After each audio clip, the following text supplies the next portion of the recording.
B&M is a Swiss roller coaster manufacturer created by former Juvenile employees Walter Bolliger and Claude Mabillard, splitting off on their own in 1988, creating the first coaster in 1990, and since then, they've built 132 coasters around the world. Over the last 35 years, they've become the model of consistency, capacity, reliability, still coming up with new ideas all these years later, and only 2 of their coasters have been scrapped. However, that doesn't mean all their coasters have been great, nor have they all stood the test of time. We all know about those great B&Ms everyone loves, but today, let's focus on the other side. These are the world's worst B&M coasters.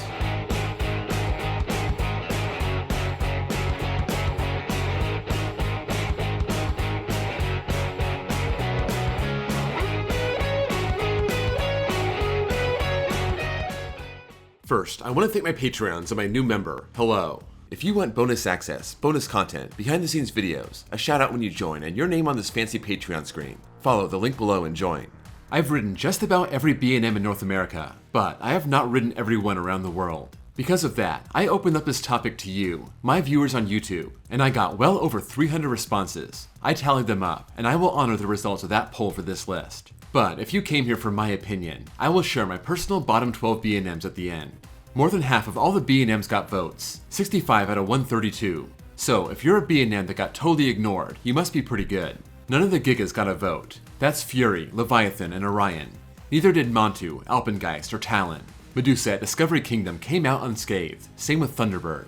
25 coasters got 1 vote. That includes Yukon Striker, Candemonium, Kraken, even Batman at Over Georgia, which is kinda crazy. 11 more had 2, including Raptor at Cedar Point, Nemesis at Alton Towers, and Raging Bull at Great America, which is so not cool. And we had 10 more with 3 votes, including Kumba, Valraven, Apollo's Chariot, and the other Medusa, the one at Great Adventure that keeps changing names. For this video, I'm going to go into more detail for those that got at least 4 votes, and that'll lead into the top 12 countdown, those spanning from 5 votes all the way to 56 votes. When you have a park as high profile as Cedar Point, it's at the top of people's minds. Gatekeeper is one that got 4 votes. This massive wing coaster that starts with a 164-foot dive drop, almost 4,200 feet of track, looking great over the park entrance, but people say it's forceless, and they're not wrong. It's nowhere near my bottom 12, but I respect why people say this puts them to sleep. Speaking of Cedar Point, we're going back a bit for Mantis, the stand-up coaster that opened in 1996 and shut down for renovation in 2014. I think this would have made the countdown had it not shut down more than 10 years ago. I don't think a lot of people got to ride it. I did ride it a few times between 2002 and 2008, and I was not a fan. Between having to stand up and having a boring layout, this is definitely on my list. Another stand-up got 4 votes. That's Georgia Scorcher at Six Flags Over Georgia. Before 2023, I would agree, but I had a couple really good rides on it. It's a small-scale stand-up coaster, not a very interesting layout, but it's got some whip and I appreciate that. The main criticism I saw was the headbanging, and given the whip I just mentioned, I can see why that's a problem. We have 4 different types of B&Ms to round out the honorable mentions, and let's start with the Flores coaster, Riddlers Revenge at Dorney Park. I had an amazing ride in 2024. I was in the back row. It was at night. It was awesome, this being B&M's weirdest coaster, the elements being all out of order, not to mention oddly shaped. But the main criticism was the roughness, and I gotta say, I understand. I had a front row ride in 2018, and that was absolutely savage. So, does it surprise me that people think it's rough? Absolutely not. Let's move on to the dive coaster, Shikra at Busch Gardens Tampa. This did not make my list, but I totally understand why it's on here. It was the first American dive coaster, 200 feet tall, 1 inversion. It has another vertical drop in a splashdown, and there was a time where I thought this was very rough. That was back in 2018. My last ride was very smooth, but having ridden other big dive coasters, this one really falls short. It just has an incomplete layout, but it does have some great airtime on those 2 drops. Next up, the invert, and Banshee at Kings Island got 4 votes. This is one of B&M's best inverts in my opinion. A 7 inversion monster, the longest invert in the world. A very interesting layout. A top 100 coaster easy for me, but I've heard plenty of criticism for it. First, it can run a bit rough. The farther back in the train you are, the worse it is. Some people say all the B&Ms at Kings Island have this problem because of the land it sits on. It's not as solid as it should be. Also, this is one of the newer inverts, so it has vest restraints. These can really come down and crush your chest by the end, and leave a sour taste in a lot of people's mouths. Last honorable mention that got 4 votes, the only hyper that I will even mention in this video, Thunderstriker at Carowinds. It's not hard to have a good time on this, but when you compare it to other hypers, this one does have a weak layout. Not to mention how those trims on those camelbacks kill some of the best parts of the ride. I still love riding it, but when people complain about this one being kinda weak, I'm right there with them. Number 12. XFlight at Six Flags Great America, 5 votes. The first B&M Six Flags bought after bankruptcy, and one of the first wing coasters B&M ever built. This is a beautiful coaster, built on a compact plot of land, has great keyhole near-miss elements, and I think overall is a nice ride. So, why the hate? Same old story. It can run rough, it has those vest restraints, and those two factors together make for a very uncomfortable ride. If you're on a far wing seat, the bumpiness is even worse, and that acts as a jackhammer to push your restraint down. One time I rode XFlight, I could barely breathe in the brake run, the vest was crushing my torso so bad. So, for all you XFlight haters out there, I can see why. Number 11. Iron Wolf at Six Flags Great America, 7 votes. Same park, different era. This was removed the year before XFlight landed at Great America, spending 22 seasons there, and I think this would be way higher had it not been removed 14 years ago. It was even removed 2 years before I got to the park for the first time. This was the first ever B&M, a small-scale stand-up, and given the way it rides in its new home, the place where a lot more people have ridden it and don't like it, I'm sure this was not a pleasant ride, especially by the end of its life cycle at Great America. Number 10. Riddlers Revenge at Six Flags Magic Mountain, 9 votes. This is widely considered the best stand-up B&M ever built, but it's still on this list and got 9 votes. I admit I used to hate this ride when I was a kid, not because it was rough or uncomfortable, just because I thought it was boring. Big inversions, forceless, not my jam. But over time, I appreciate the custom layout, the sheer size of this thing, 6 inversions, 4,400 feet of track, but I think between its age, its tendency to run rough, and the fact that it's a stand-up, that will garner some hate. But for me, I definitely would not put it on this list. Number 9. Phoenix Rising at Busch Gardens Tampa, 11 votes. The first B&M family invert in 6 years, the first one outside China. You would think B&M would nail this model. They've built so many inverts that stand over 100 feet tall and go upside down 5, 6, 7 times. A family coaster couldn't be that hard, right? Well, Phoenix Rising opened in 2024, and for some reason, that was a bad year for B&M. All of their new coasters ran rough, and apparently that's the main issue here. Maybe between the roughness and the mild nature of the ride, that combines for the reason this got 11 votes. I can't speak for it yet, but I'll get on this very soon and see if it's as bad as people say. Number 8. Iron Menace at Dorney Park, 11 votes. Another 2024 coaster, this one being on the extreme side, a dive coaster that stands 160 feet tall and 2,200 feet of track, 4 inversions, a very basic linear out and back layout, the first major coaster Dorney has gotten in over a decade, and it's gotten a lot of hate from the start. Some people don't like dive coasters in general. They're one-trick ponies. The new ones have vest restraints that kills the airtime, and when you add that 2024 B&M rattle, including that weird jarring transition at the end, Iron Menace is definitely a hot mess, and I definitely agree with it being on this list.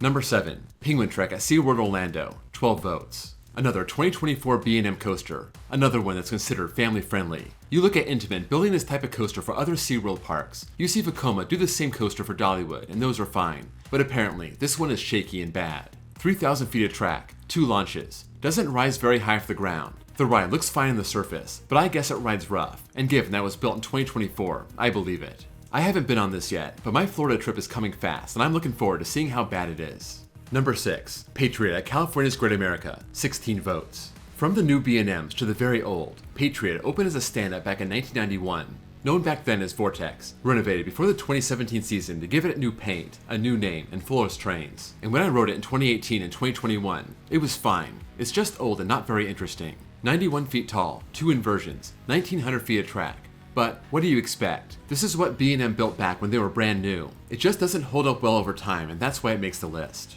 Number 5. Scream at Six Flags Magic Mountain, 21 votes. One of the most hated on coasters, not just from B&M, but any manufacturer. Scream has 2 things going against it. First, it was plopped into a parking lot. They made no effort to make it look nice. It's got no theme. It's about as lazy as it gets. Second, it runs rough and has for years now. I did get a pretty smooth ride in 2024 and I was impressed, but when I got back on it last month, it was as bad as it's ever been. It's got the stats, 150 feet tall, 7 inversions, the same layout as Medusa at Great Adventure. But where that runs glossy smooth, Scream runs like a shopping cart with 4 broken wheels. Number 4. Ruguru at Cedar Point, 25 votes. Mantis got some votes, but Ruguru got even more, even though this was supposed to fix the ride and make it more popular. It was given the same treatment as Patriot. New paint, new name, flawless trains, and this always seems to be a walk-on, even on busy days at Cedar Point, despite that beautiful color scheme, those big inversions, and being right in the middle of the park. People say it runs rough. I don't think that's a big problem. I just think it has a stand-up coaster's layout and that makes for boring elements. I tried to find a standout element in the ride and just couldn't. It's just kinda dull, and being in a park as stacked as Cedar Point, I think it makes it seem that much more boring. Number 3. Green Lantern at Six Flags Great Adventure, 29 votes. Another monster stand-up coaster, opening its Chang at Kentucky Kingdom in 1997. 154 feet tall, 5 inversions, almost 4,200 feet of track. It has stats and layout on its side. But when it got removed from Kentucky Kingdom in 2009 and found its new home at Great Adventure, maybe they were missing a few bolts. It didn't move very well, and people complained how uncomfortable it was. Also, this has a lot of positive G's, and putting all that force on your legs is not very pleasant. I know, I almost cramped up on this a few years ago. I was always a Green Lantern defender until 2024. I actually liked the intensity and the positive G's, but last year I was getting my head banged around and that was weird. I never remember that happening before, and a few months later, the ride was being torn down and scrapped. So it seems like I wasn't the only one getting bad rides at the end of its life. Number 2. Firebird at Six Flags America, 30 votes. Here we have Iron Wolf at its new home, actually coming over as a stand-up called Apocalypse, getting the classic stand-up to Florida's treatment in 2019, but that did not help.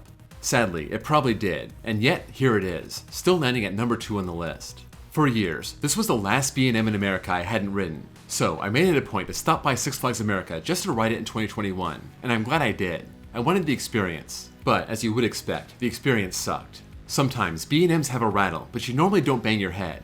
Green Lantern turned to a headbanger in its last year, and Firebird is definitely guilty of that, more so than any other B&M that I've ridden. This is not a good coaster, and I think it's way past time to send the original B&M out to pasture. Number 1. Vortex at Carowinds, 56 votes. This really blew away the competition, and before 2024, I would be right there with you. I did not enjoy my ride in 2018, but I gave it another shot last year and it wasn't so bad. I feel like I definitely overhated it. Not that it's a great ride, not even close. Another old school stand-up coaster dating back to 1992, 90 feet tall, 2,000 feet of track, 2 inversions. I think it's not interesting, and let's face it, people don't like standing up on coasters. But as for the roughness, I thought it was fine. I didn't feel any pain the last time around.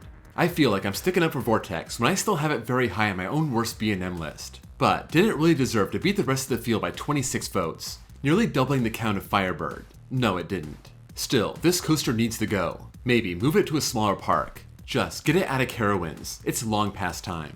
From the start, I promised you my personal bottom 12 B&Ms, and here they are.